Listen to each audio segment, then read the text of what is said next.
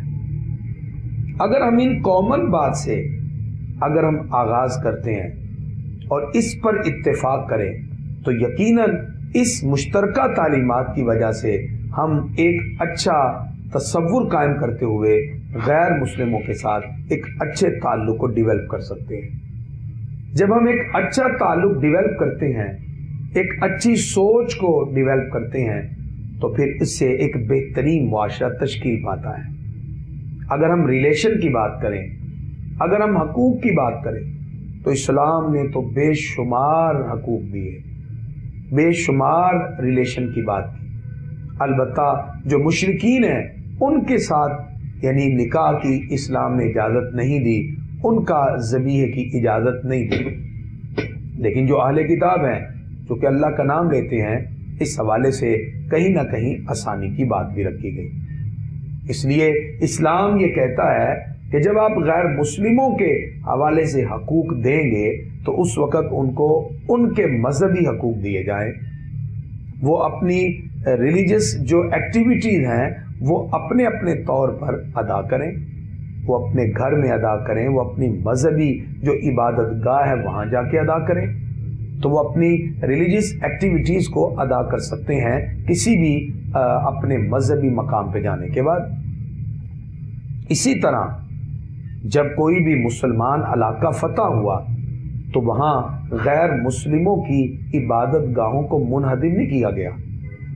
بلکہ اس کو ایسے ہی رہنے دیا اور اسلام کی تبلیغ و اشاعت کا سلسلہ شروع کر دیا گیا، جس کا کیا فائدہ ہوا کہ اسلام جب اپنی عظمتیں، اپنے اخلاقیات، اپنے حسن کو ان کے دلوں میں پیدا کرتا ہے تو وہ خود بخود اسلام کی طرف کنورٹ ہونا شروع ہو جاتے ہیں۔ نبی کریم صلی اللہ تعالی علیہ وسلم نے جس معاشرے میں اسلامی ریاست کی بنیاد رکھی، وہاں مختلف مذاہب کے لوگ، مختلف افکار کے لوگ اور مختلف نظریات کے لوگ موجود تھے۔ حضور اکرم صلی اللہ علیہ وسلم نے ان کی باتوں کو فوراً یکسر مسترد نہیں کیا اور نہ ہی سب کو قبول کیا، بلکہ جو باتیں وحی الہی اور فطرت کے تقاضوں کے مطابق تھی ان کو قبول کر لیا۔ اسی وجہ سے حضور اکرم صلی اللہ علیہ وسلم نے جو علاقے اسلامی ریاست میں شامل کیے وہاں ان کی عبادت گاہوں کو منہدم نہیں کیا۔ آپ صلی اللہ علیہ وسلم نے جن باتوں کو وحی الہی کے مطابق سمجھا اور فطرت کے تقاضوں کے مطابق سمجھا اس کو کنٹینیو کیا، اور یہی تو وہ کامن باتیں تھیں۔ تو لہذا اسلامی ریاست کے اندر جہاں بہت سے لوگ بستے ہوں، اسلام ان کو ان کے حقوق فراہم کرنے کی بات کرتا ہے، ان کا مذہبی حق، ان کا سیاسی حق۔ پولیٹیکل سسٹم کی ڈیولپمنٹ کے لیے ضروری ہے کہ آپ تمام افرادی قوت کو اپنے سامنے اور اپنے ساتھ مضبوط کر کے رکھیں۔ اگر آقا علیہ الصلوۃ والسلام نے میثاق مدینہ کے ذریعے تمام غیر مسلم طاقتوں کو اپنے ساتھ اکٹھے کر لیا، اس کا فائدہ کیا ہوا کہ مدینہ منورہ پر حضور صلی اللہ علیہ وسلم کو ایک اتھارٹی تسلیم کر لیا جاتا ہے۔ یہ آپ کی بہترین سیاسی حکمت عملی تھی۔ کسی بھی معاشرے میں پولیٹیکل سسٹم کی ڈیولپمنٹ کے لیے مختلف افراد کو ملا کر ایک نظام بنایا جاتا ہے۔ آج اگر ایک اسلامی سسٹم کے ساتھ ساتھ ایک اسلامک انٹرنیشنل سوشل سسٹم کو بنا لیا جائے یا اوور آل احترام انسانیت کی بنیاد پر ایک عالمی سطح پر سماجی نظام بنایا جائے تو پوری دنیا کے اندر اسلام کی عظمتوں کو ہم منتقل کر سکتے ہیں۔ نبی کریم صلی اللہ علیہ وسلم کی یہی حکمت عملی تھی۔ آپ نے ان قبائل کے ساتھ خوبصورت انداز میں معاہدات کیے۔ مکہ کے بہت سے لوگوں نے جو حضور اکرم صلی اللہ علیہ وسلم پر تکلیفیں اور اذیتوں کے پہاڑ توڑ دیے، آپ صلی اللہ علیہ وسلم نے حکمت عملی سے ان کو معاف کیا، وہ اسلام کی طرف کنورٹ ہوئے۔ مدینہ شریف میں نبی کریم صلی اللہ تعالی علیہ وسلم نے وہ خوبصورت تصور غیر مسلموں کو دیا جس کی وجہ سے وہ اسلام کی طرف بڑھنے لگے۔ اسلام نے economical system, social system, political system کی ڈیولپمنٹ کے لیے غیر مسلموں کو